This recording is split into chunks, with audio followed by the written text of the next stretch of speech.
Corporation দক্ষিণ এর June 2 এর নির্বাহী কর্মকর্তা রেজাউল করিম সাহেবের সাথে আমরা একটি সৌজন্য সাক্ষাৎ প্লাস এই খিলগাঁও সিপাহীবাগ থেকে টেম্পো স্ট্যান্ড সিপাহীবাগ বা টেম্পো স্ট্যান্ড পর্যন্ত যেটি রাস্তাতে বেহাল অবস্থা, এই অবস্থা আমাকে জানানো আসছি।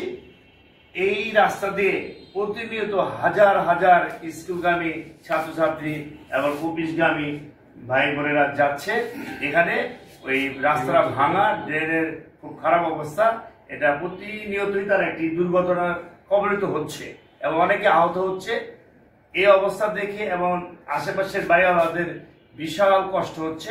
ওনাদের ভাড়াটিয়ারাও চলে যাচ্ছে এই পরিবেশের কারণে। পানি জমে থাকে, ড্রেনের ময়লা রাস্তার উপর জমে থাকে, এতে মানুষ বসবাস করার যোগ্য নাই আর কি এখন আপাতত। তাই রিক্সা পড়ে যায়, উল্টে পড়ে যায়, অনেকে আহত হয়েছে। এই সমস্যা সমাধান করার জন্য আমরা এই আঞ্চলিক নির্বাহী কর্মকর্তার নিকট রেজাউল সাহেবের আমরা আসছি।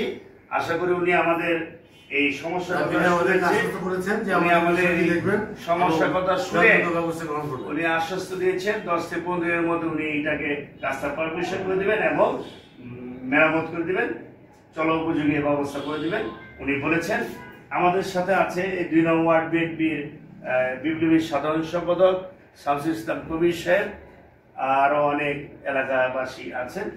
আমরা সকলের পক্ষ থেকেই ওনার কাছে আমরা জোর অনুরোধ জানাচ্ছি, আপনি আমাদের এই সমস্যাটা সমাধান করে দিবেন এবং এই এলাকাবাসীর কল্যাণে আপনি কাজ করবেন।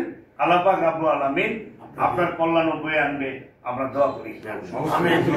আপনাদের আমার পক্ষ এবং আমার জন্য কাজ করা সহজ হবে, আমি আপনাদের লিখিত কথা জানি।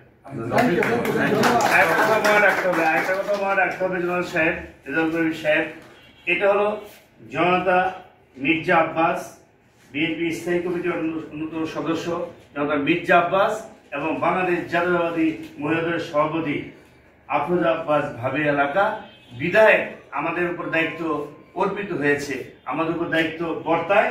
আমরা আপনার কাছে এসেছি, আর অনেকবার আসবো, আপনি আমাদের এই সমস্যাগুলো সমাধান করে দিন। আপনারা খুব খুশি হব। থ্যাংক ইউ, সবাইকে ধন্যবাদ।